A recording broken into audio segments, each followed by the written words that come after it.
오늘 함께 나누실 말씀은 마태복음 21장입니다.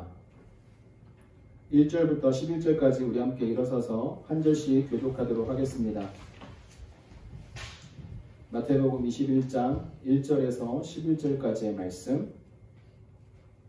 그들이 예루살렘에 가까이 가서 감난산 벳바게에 이르렀을 때에 예수께서 두 제자를 보내시며 이르시되 너희는 맞은편 마을로 가라. 그리하면 곧 애인 나귀와 나귀 새끼가 함께 있는 것을 보리니 풀어 내게로 끌고 오라.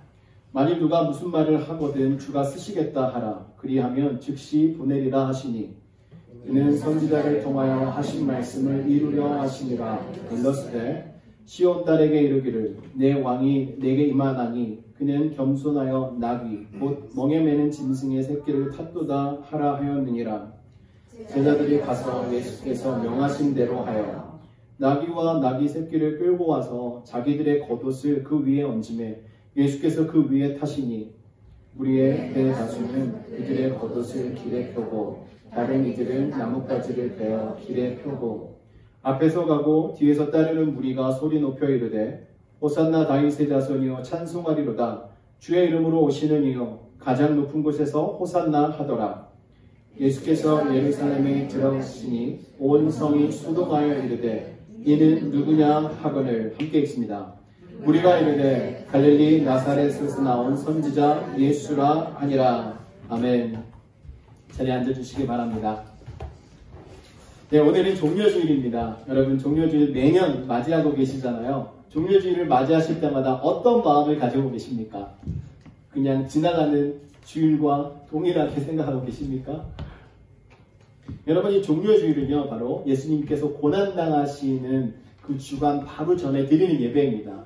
사실상 예수님께서 예루살렘으로 들어가신다는 것은요 고난당하시는 것을 알고 이제 그 일을 위하여 들어가시는 거예요.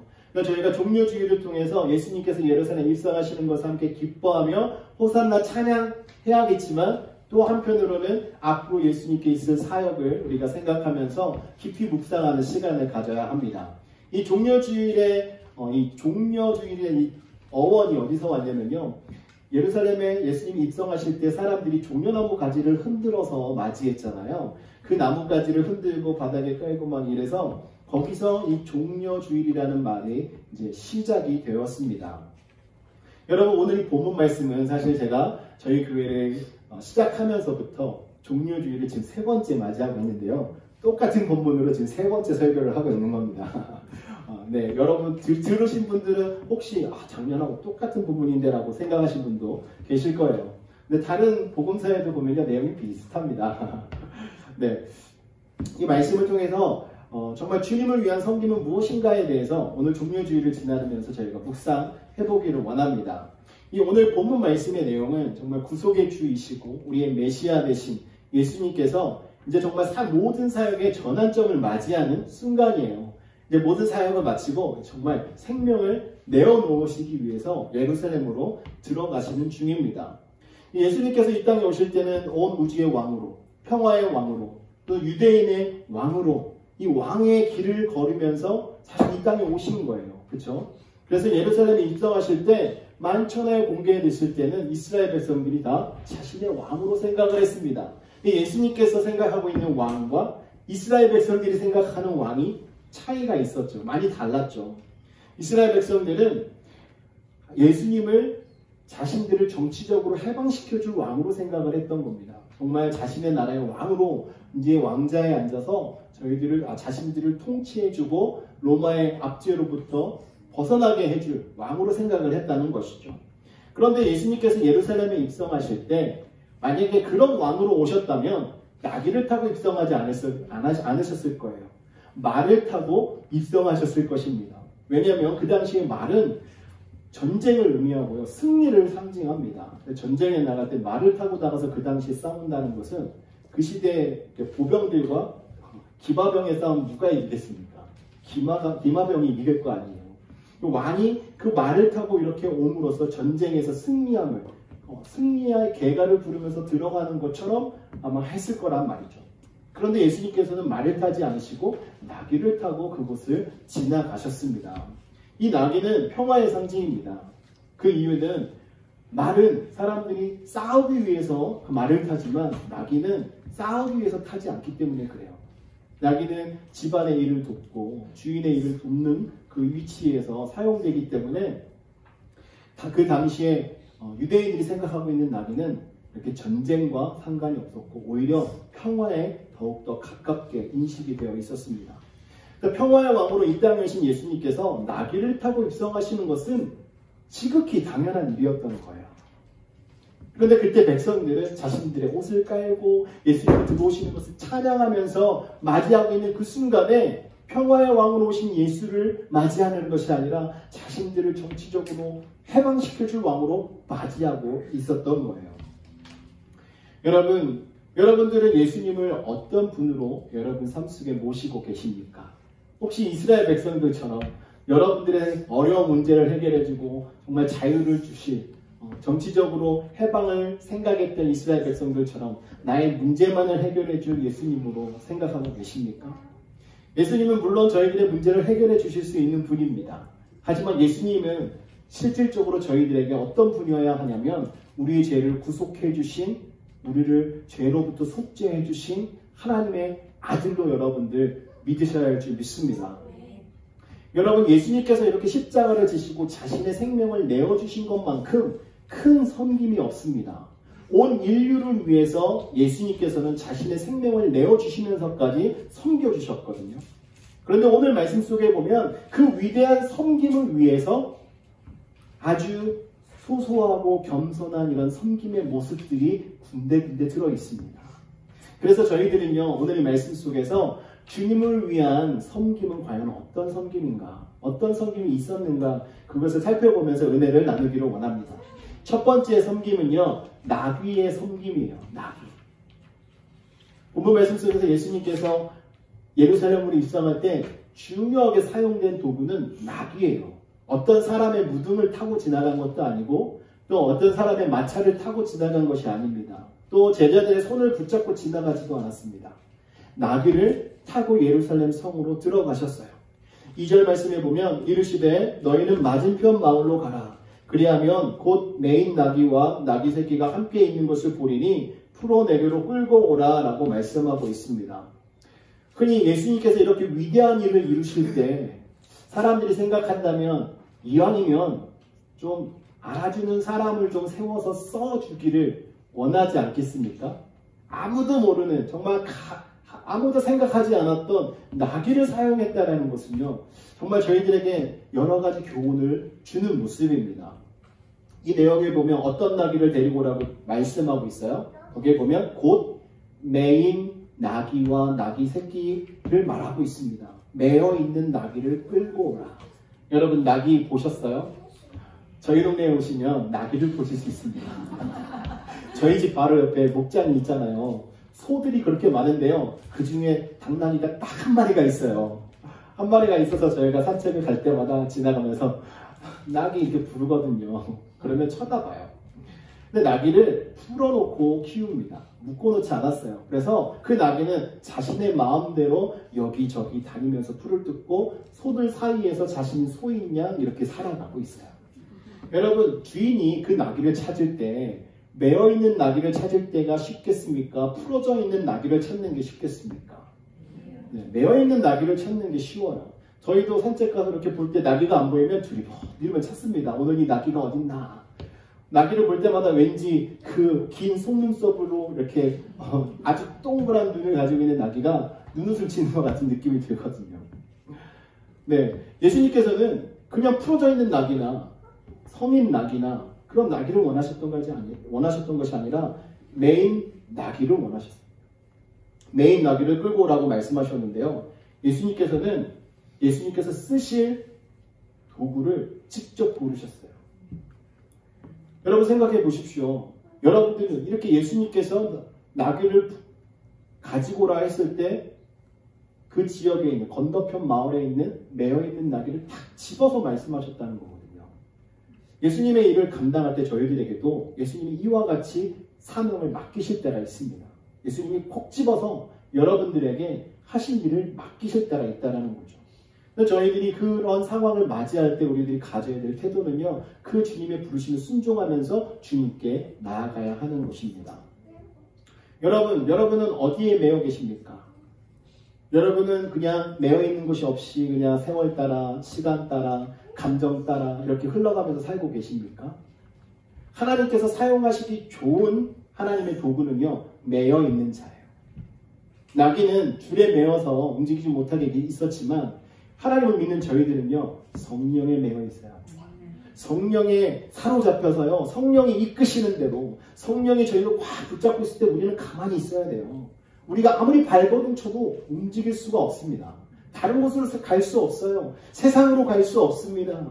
저희가 하고 싶은 것을 하러 갈 수 없어요. 여러분, 성령에 사로잡히시기를 주님의 이름으로 축원합니다. 또한 하나님의 말씀에 사로잡히시기 바라요.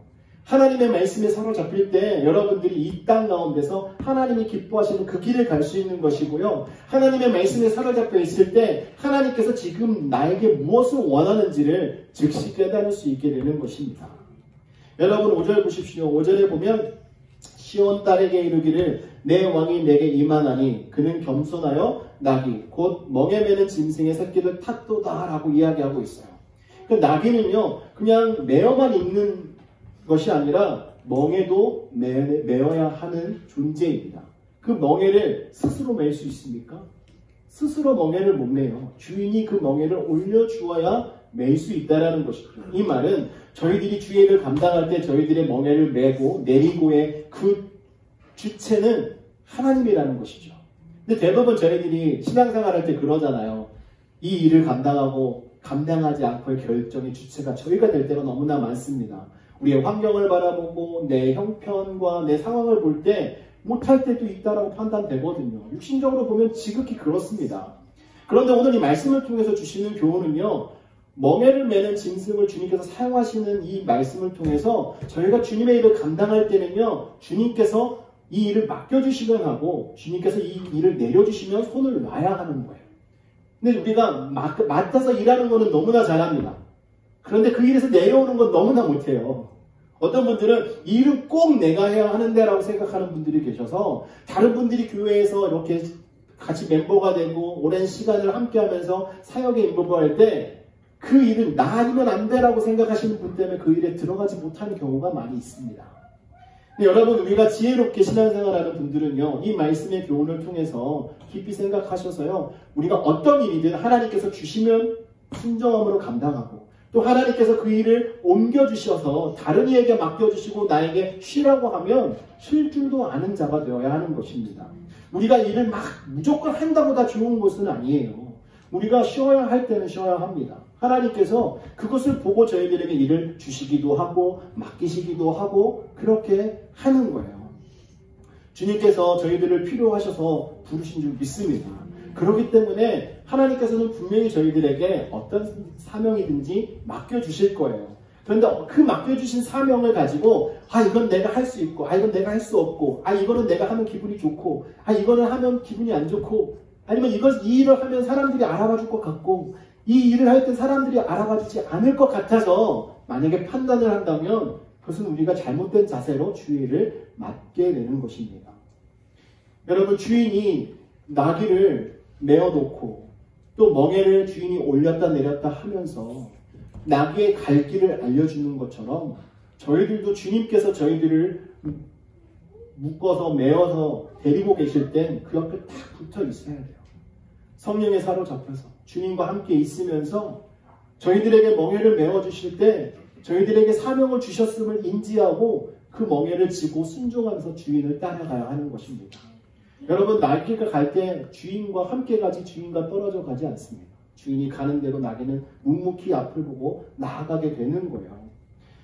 그렇기 때문에 주님께서는요, 저희들에게 멍에를 메어주실 때 주님 마음대로 주님 말씀에 순종하는 자를 들어 사용하시는 겁니다. 멍에를 메어줬는데 주인의 뜻에 순종하지 않고 마음대로 가려고 하는 나귀는 어떻게 되는지 아십니까?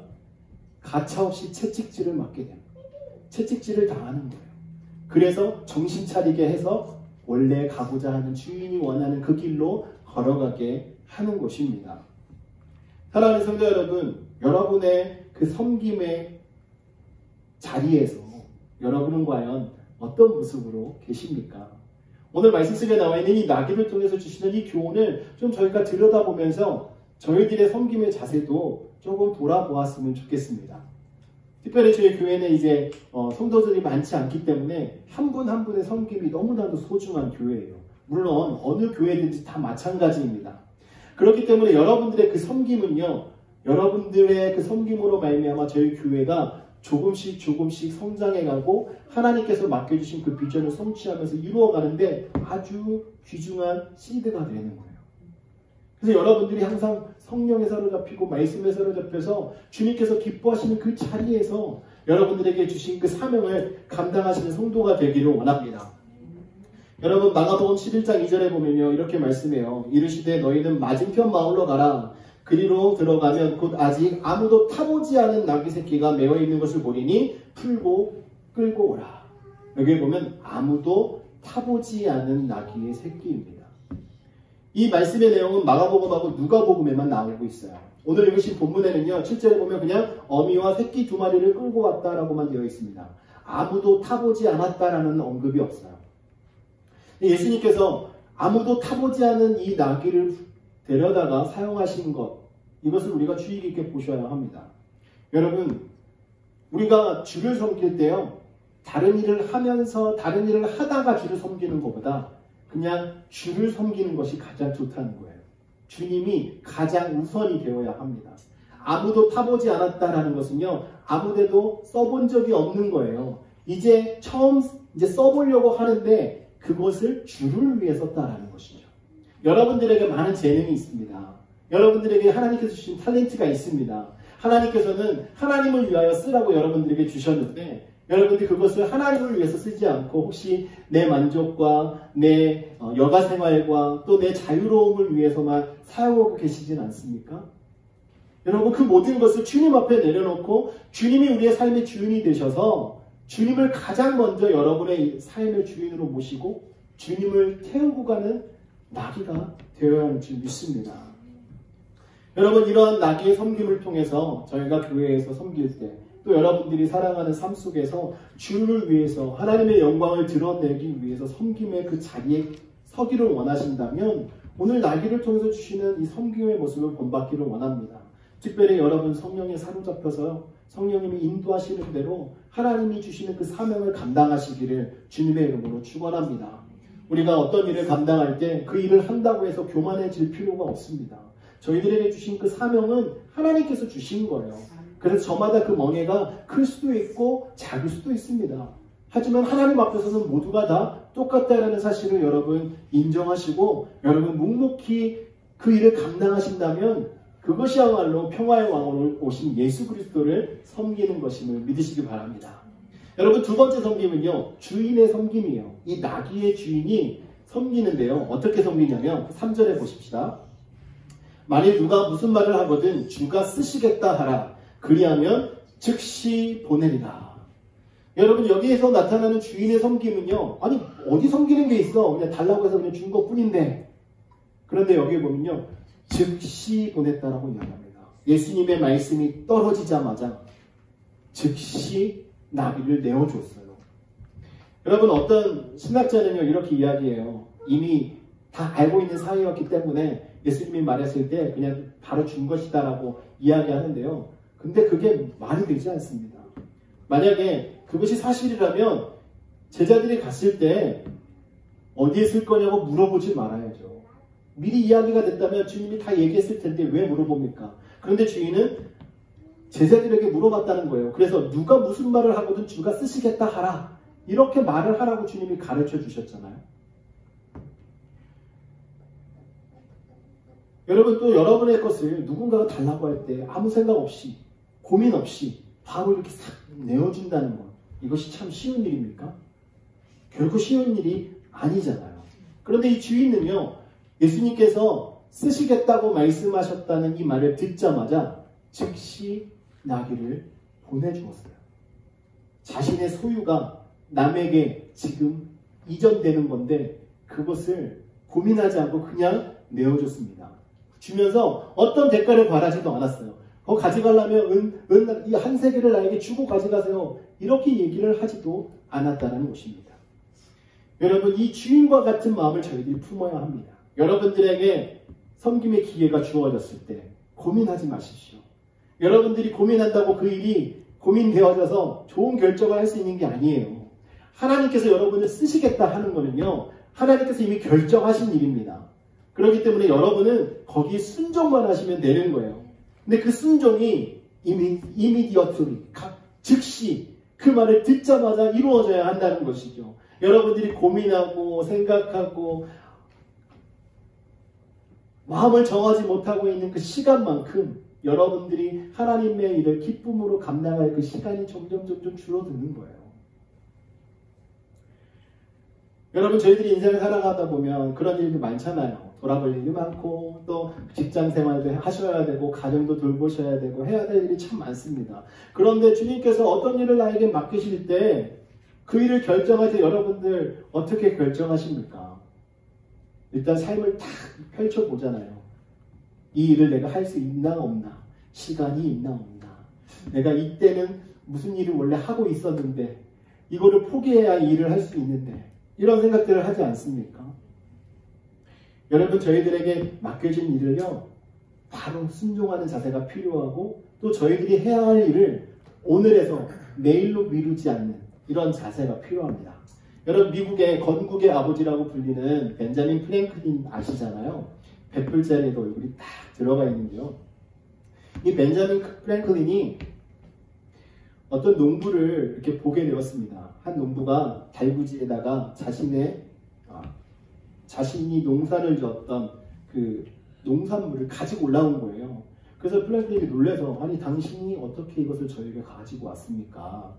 그랬더니 이 농부가 하는 말이, 예전에 제가 당신을 보고 싶어서 찾아온 적이 있습니다. 이러면서 그때 조언을 구했는데 저에게 지금 해주고 싶은 말씀이 있다면 해주십시오 했는데, 그때 주저하지 않고 프랭클린이 그렇게 말을 했다고 합니다. 오늘 일을 내일로 미루지 마십시오.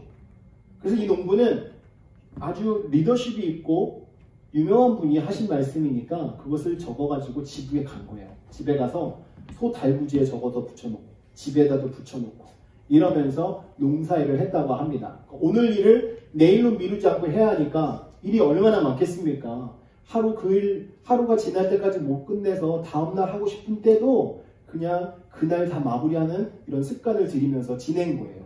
또 어느 날 밀을 수확하게 됐는데, 수확하는 그 시간이 이제 양이 많으니까 오버가 된 거예요. 그래서 일하는 사람들과 들어가서 쉬고 싶었어요. 근데 일하는 사람들도 일을 멈추고 싶었는데, 이 농부는 프랭클린이 했던 이 말을 생각하고 그냥 우리가 힘들더라도 오늘 이것을 다 수확하자라고 해서 무리해서 그날 저녁 때까지 다 해서 수확을 했다고 합니다. 창고에 다 넣었어요. 일하는 일꾼들은 불평이 너무나 많았죠. 그런데 사건은 그날 밤에 일어났습니다. 그날 밤에 그 지역에 아주 큰 우박이 내렸어요. 그래서 다른 농부들은요, 그냥 내일 해야지 했던 농부들은 밀을 다 수확하지 못하게 된 겁니다. 근데 이 농부만 수확을 다 해서 아주 더 많은 수익을 얻게 된 거예요. 그래서 일하는 사람들하고 정말 기쁨으로 그날 셀러브레이션을 했다고 하면서, 벤자민 당신이 했던 말 때문에 이렇게 되어서 너무나 감사해서 제가 나의 그 수확물 중에 일정한 양을 가지고 왔습니다. 이렇게 하면서 주었다는 거예요. 자, 이 내용을 통해서 우리가 가질 수 있는 교훈은 오늘 할 일을 내일로 미루지 말라라는 그런 교훈입니다. 그렇죠? 근데 여러분, 이 내용이 오늘 말씀과 어떤 연관성이 있겠습니까? 예수님께서 내 나귀를 오늘 쓰시겠다고 했을 때 만약에 이 주인이 그래요? 잠깐만 기다려주세요. 내일 다시 오세요. 만약에 이렇게 했더라면 아마 주님께서 이 나귀를 타고 예루살렘으로 들어가지 못했을 거예요. 하지만 이 농부는 지금 닥쳐진 일에 대한 결정을 바로 내리고 그대로 했다는 것이죠. 미루지 않았습니다. 우리들도 주님의 일을 감당할 때 이 농부와 이 주인과 같은, 나귀의 주인과 같은 결단이 필요하고요. 즉시 순종하는 자세가 필요합니다. 이렇게 섬김을 할 때, 섬김의 자세를 가질 때 그것을 통하여 하나님께서 일을 하시는 거예요. 사랑하는 성도 여러분, 여러분들에게 즉시로 무언가를 결단하고 결정해서 순종해야 되는 상황이 생겼을 때요, 여러분 생각하지 마시고 주님의 일이면 바로 예스할 수 있는 저와 여러분 되시기를 주님의 이름으로 축원합니다. 여러분, 세 번째 섬김은요, 제자들의 섬김입니다. 제자들은 예수님께서 명령하신 대로 순종했어요. 6절 말씀에 보면 제자들이 가서 예수의 명하신 대로 하여, 예수님께서 명하신 대로, 명령하신 대로 했다라는 것입니다. 그러니까 예수님께서 명령하시니까 바로 가서 그대로 실천했다는 것이죠. 여러분, 근데 중요한 것은요, 예수님의 제자가 몇 명입니까? 예수님의 제자는 12명인데요. 예수님께서 명령하셨을 때 그곳에 간 제자는 몇 명입니까? 2명. 두 제자가 예수님의 명령을 듣고 갈 때, 아, 주님 진짜 다른 사람 시키지. 그러면 그 사람이 갔다 오는 동안 내가 쉴 수 있는데. 이런 생각을 가질 수 있지 않을까요? 또 두 사람이 가면서, 아니 왜 우리만 시키는 거야. 그냥 우리는 맨날 옆에서 주님하고 고된 일을 많이 하고 정말 많은 일을 했는데 이럴 때 우리를 좀 쉬게 하고 다른 사람을 좀 가게 해주지. 그리고 이전에 예수님과 함께 제자들은 이미 많은 길을 걸어서 예루살렘까지 왔잖아요. 그런데 지금 나귀를 가지러 그 성문 바로 옆집에 가는 것이 아니라 건너편 마을로 있는 곳으로 가는 것입니다. 건너편 마을까지 갔다 오려면요, 적어도 1시간 이상은 걸려요. 근데 그 길을 이 제자들은 예수님께서 명령하신 대로 그대로 갔다라는 것이죠. 사랑하는 성도 여러분, 저희가 주의 일을 감당할 때 그럴 게 있잖아요. 우리가 똑같이 수고하고 있는 그 순간에 갑자기 우리에게 무슨 일을 해야 되는 일이 또 생겼다면, 그때 옆에 있는 김 집사님 시키면 될 걸 왜 나를 시켜가지고 지금 이렇게 바쁘고 다른 거 신경 써야 되는데, 그리고 일주일 동안 내가 지금 새벽 예배하고 교회 부흥회 준비하느라고 힘들었는데 오늘 하루 쉬게 해주면 될 걸 가지고 왜 나를 찾는 거야? 이런 생각할 때 혹시 있지 않으셨습니까?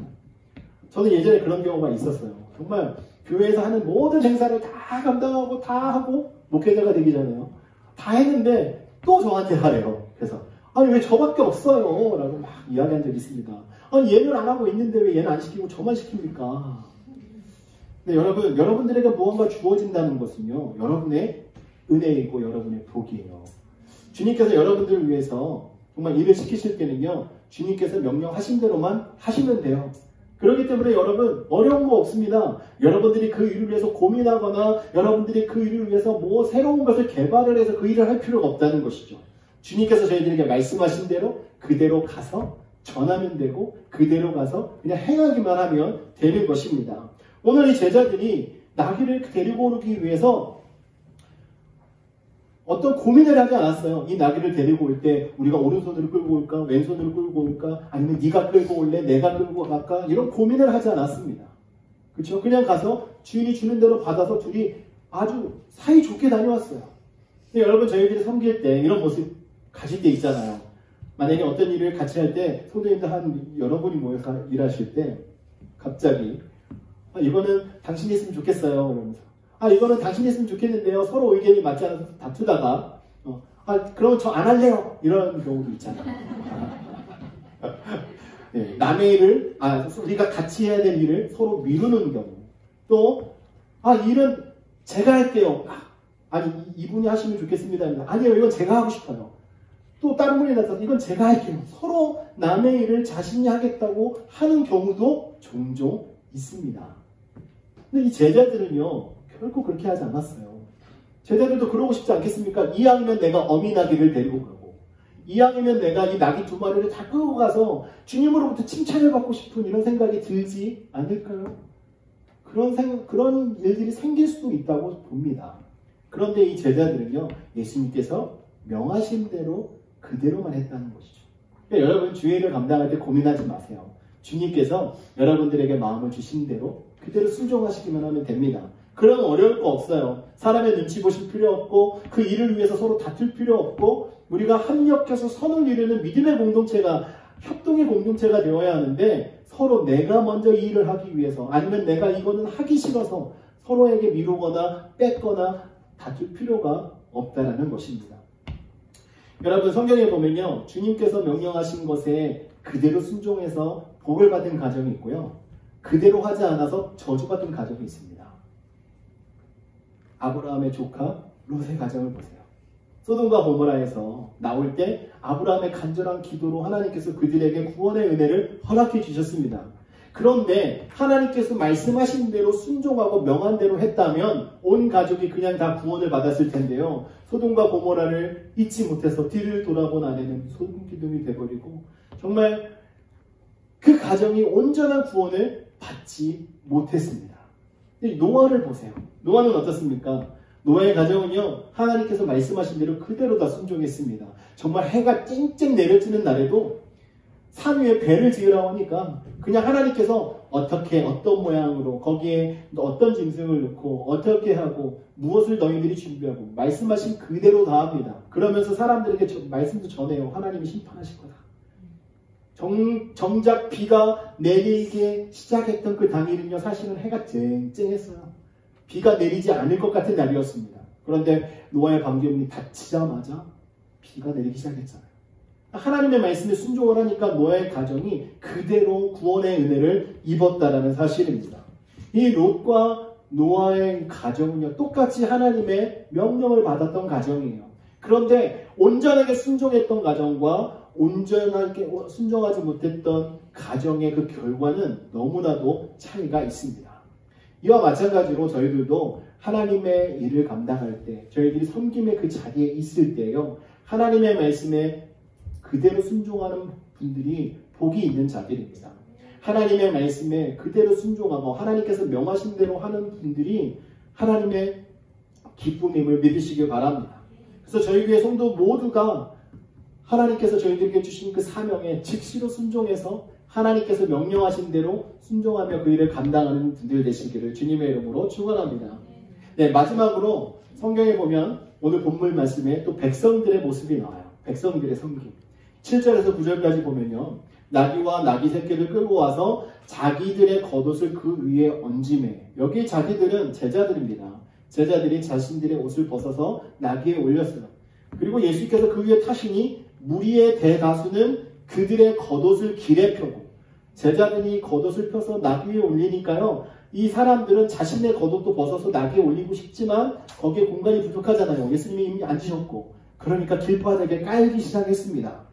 다른 이들은 나뭇가지를 베어 길에 펴고 앞에서 가고 뒤에서 따르는 무리가 소리 높여 이르되 호산나 다윗의 자손이여 찬송하리로다, 주의 이름으로 오시는 이여 가장 높은 곳에 호산나 하더라, 이렇게 말하고 있습니다. 이 사람들이 또 앞서가고 뒤서가고 하면서 같이 찬양하는데요, 호산나 하니까요, 옆에 사람도 호산나, 같이 예수님을 찬양하기 시작했습니다. 이 말은 무엇이냐면요, 지금 앞에서 누군가가 무엇을 하니까 그것을 본 사람들은 그것을 따라서 했다라는 거예요.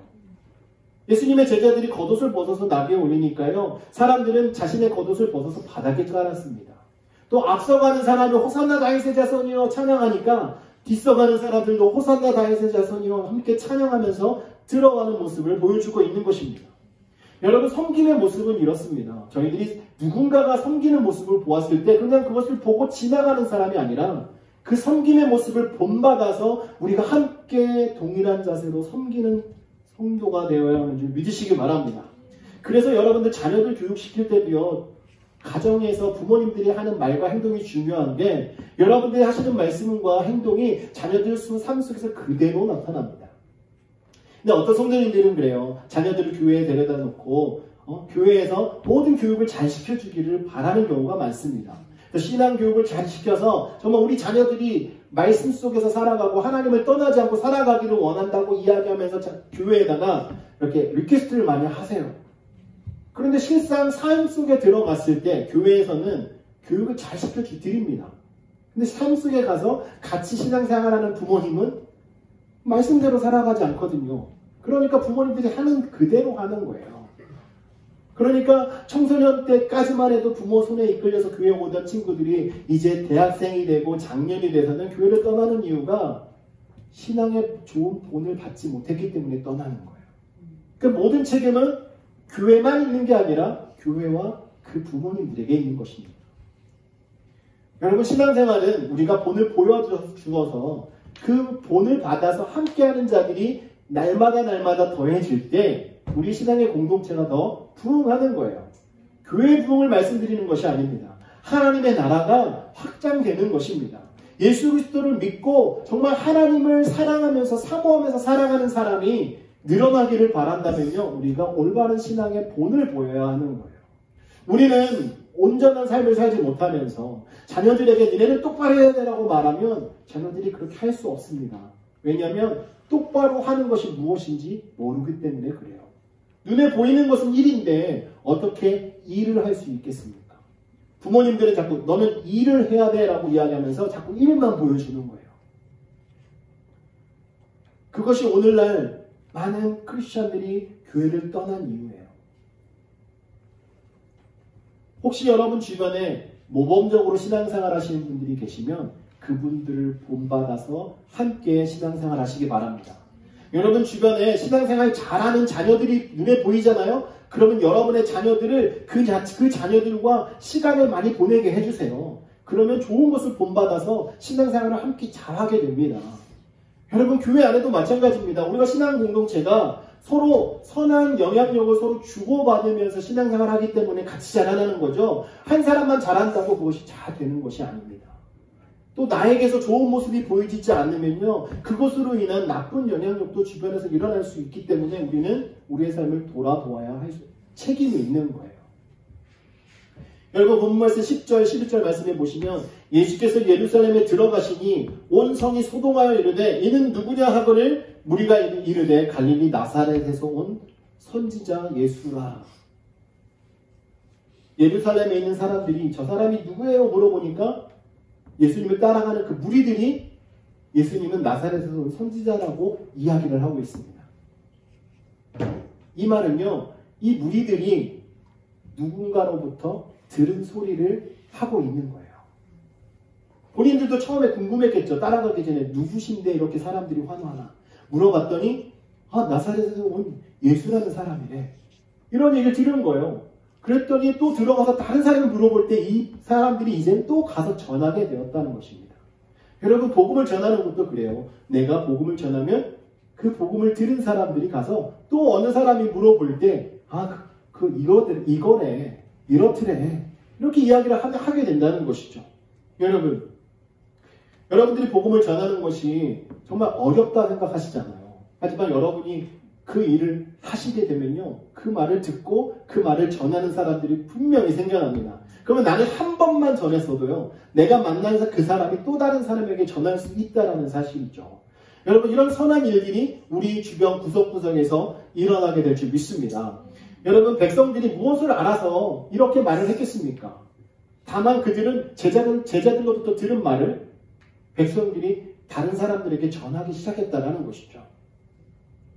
사랑하는 성도 여러분, 여러분들이 이러한 선한 모습으로 주를 섬기면서 살아가시면요, 주변에서 그 모습을 바라보는 사람들도 그대로 한다는 거예요.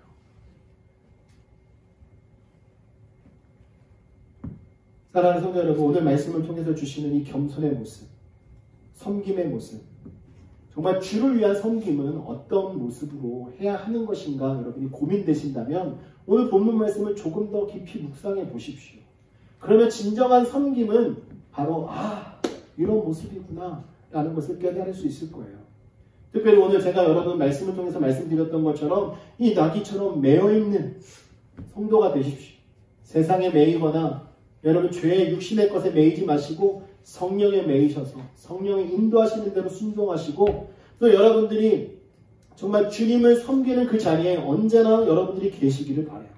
그리고 주저함 없이 주님께서 여러분들 쓰신다고 할 때 즉시 응답하고 그 일에 달려가시는 분들이 되시기를 원합니다. 또한 여기 계신 모든 분들이 주변에 계신 분들에게 좋은 섬김의 본을 보여주시는 분들이 되셔서 정말 저희가 하나님을 기쁘시게 해드리고 정말 예수님께서 저희들에게 주신 그 사랑에 감사하면서 기쁨으로 살아가는 성도 되기를 원합니다. 이 시간 기도할 때 하나님, 저희들이 이러한 모습을 갖게 해주십시오. 이러한 섬김을 저희들이 소유하게 해주십시오. 정말 주님을 위한 섬김의 그 자리에 저희가 즉시 응답하고 저희들이 함께 합력해서 주님의 일을 이루어가는 펠로우십 커뮤니티 교회 성도가 되도록 인도해달라고 함께 기도하시겠습니다.